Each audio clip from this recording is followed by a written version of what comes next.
नमस्कार, आप देख रहे हैं एनसीआर न्यूज़ और इस वक्त हम मौजूद हैं रोहतक के सेक्टर 6 में। और जो पीछे आप तस्वीरें देख रहे हैं, इन तस्वीरों में ये है नवीन जय हिंद जी का झोपड़ी। जो पहले तंबू था वो तंबू को गिरा दिया गया, उसके बाद ये झोपड़ी का आप रूप देख रहे हैं। और झोपड़ी के अंदर देख रहे हैं तो महिलाएं और ये अपनी समस्या को लेकर नवीन जय हिंद जी के पास पहुंची हैं और इनसे पता करेंगे कि क्या क्या समस्या है। और इस कड़कड़ाती ठंड के बीच जो देख रहे हैं ठिठुरती हुई और आग में अपने हाथों को सेकती हुई इन माताओं से सबसे बातें करेंगे कि क्या इनकी समस्या है और क्यों इनको नवीन जय हिंद जी की झोपड़ी में पहुंचना हुआ। एक एक से बात करके आपको बताएंगे कि इनकी क्या समस्या है। नमस्कार जी। नमस्कार सर।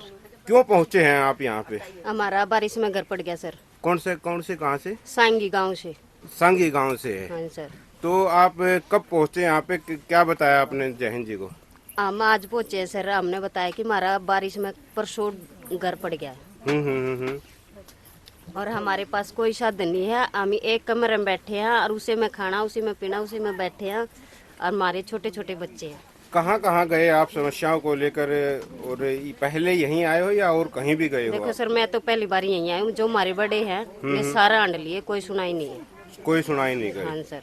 ठीक है, और भी बात करवाते हैं। नमस्ते मैया जी। नमस्ते। नमस्ते जी, नमस्ते। हाँ, बताऊं? हाँ। जी बने मेरी गेला न्यू बनी है।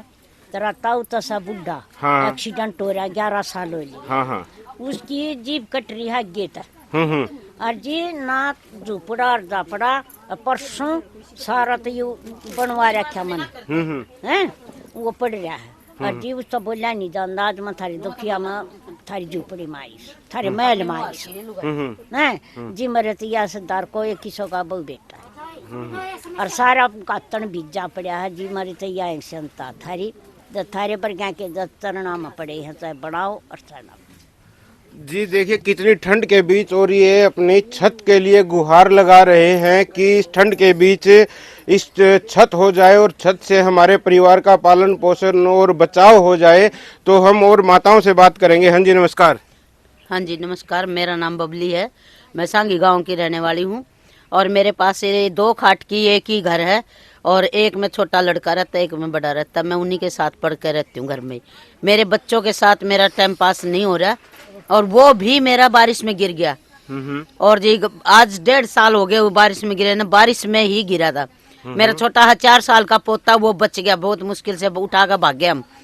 और जी मेरे पास कोई भी ऐसा साधन नहीं है, ना कोई आईओ का है और ना ही मेरे पास कोई नौकरी चौकरी, ना मेरा कोई कैरी कुंडारी है। और मैं अपने घर में दिहाड़ी करती हूँ और खाती हूँ। मेरी बच्चे भी दिहाड़ी करते हैं, दोनों बेटे, और खाते हैं। उसमें हमारा पालन पोषण भी पेट का ही होता है, चल रहा है, लेकिन मकान का नहीं चल रहा। मुझे हम सरकार को जब इतनी सहायता करते हैं और सहायता करने के लिए हम अपना सरकार के पास आते हैं, लेकिन सरकार इतनी अंधी क्यों हो रही है, हमारे को नहीं सुन रही, नहीं देख रही हमारे को।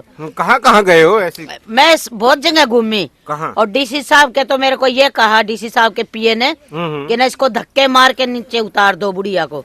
तो जी मैं खुद ही बोली ठीक है जी, मैं खुद ही उतर जाती हूँ नीचे। और डीसी साहब ने मारे किया, वो किसी ने नहीं वो किया, उस पे मारे करे हुए पे पैन के साथ, जो कि भाई मेरी सुनाई हो जाए। कोई सुनाई नहीं हुई जी। 4 मेरी सीओ मिंडो में लगाई मैंने दरखास्त, कोई सीओ मिंडो से नहीं आई सुनाई। अच्छा। हाँ जी। और वो मेरा पूरा ही मकान ढह रहा है, तो मैं क्या करूँ बताओ। सीओ मिंडो में कहा कि आप वो ले लो 80,000 में। जी मेरा 80,000 में नहीं बन सकता। हाँ। ये मैंने मना किया, मैं सच कहती हूँ, झूठ नहीं बोल रही। यहाँ फिर एक बात हुई नवीन जय हिंद जी से? जी मेरे को किसी ने बताया, मैं ऐसे ही घूम रही थी रोती हुई और बस स्टैंड से कोई बताता मेरे को बताया। भाई साहब का पता दिया और मैं यहाँ आई। और जी यहाँ आने के बाद मैंने भाई साहब के सामने रोई झेजाई। मेरी 1.5 साल की तो पेंशन बनी। और जी अभी मेरे मकान की सुनाई करवाएंगे तो भाई साहब कर, मैं उनका बहुत बहुत धन्यवाद करती हूँ। उनकी खुद की छत नहीं है, वो आप उनसे छत की बात? जी हाँ, हमारे गरीबों के लिए तो है उनकी मेहर ममता है। और हम चाहते हैं कि भाई साहब के पास ऐसी मेहर ममता रहे।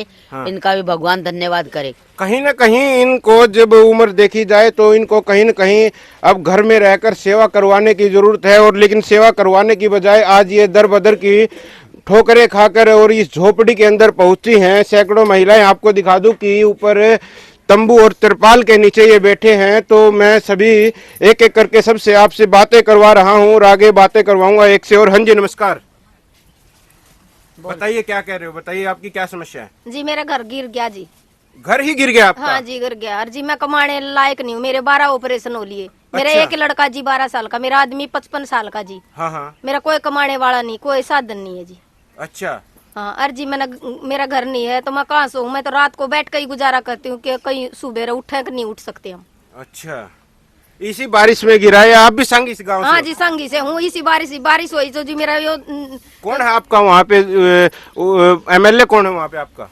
एमएलए संगी भूपी जी, भूपेंद्र भूपेंद्र हुड्डा, दीपेंद्र हुड्डा जी। अच्छा, आप उन्हीं के हलके से आते हो? हाँ हाँ जी उन्हीं के हल्के से। मेरी कहीं भी सुनाई नहीं हुई जी। मैंने 4 सीओ मंडल में एप्लीकेशन लगाई जी, और डीसी का लगाई जी, एसपी का लगाई जी। मैंने फोटो वीडियो दफ्तर में देखाई जी। मेरी कितने भी सुनाई नहीं हुई जी। अच्छा। मैं लाचार हूँ जी। मैं तो अपना पाइया बोझ भी नहीं उठा सकती जो मैं उठा कर अपना भाई काम कर सकूँ, किसी का गोबर घेर सकूँ जी, कुछ भी काम कर सकूँ जी। मैं तो करने लायक भी नहीं हूँ जी, बीमार हूँ जी। चलो, अभी मैंने आपको सभी से बातें करवाई और आप ये देख रहे कहीं ना कहीं बहुत दर्दनाक और रुलाने वाली तस्वीरें ये हैं कि जब एक झोपड़ी के अंदर अपनी छत के लिए जो गुहार लगाकर सांगी गांव की ये सारी महिलाएं बताई जा रही हैं। तो अभी आपको ये तस्वीरें देखना और इस वीडियो को ज़्यादा से ज़्यादा शेयर करना ताकि इनकी मदद हो सके और इनको अपनी छत मिल सके और अपने बच्चों का पालन पोषण कर सके। धन्यवाद।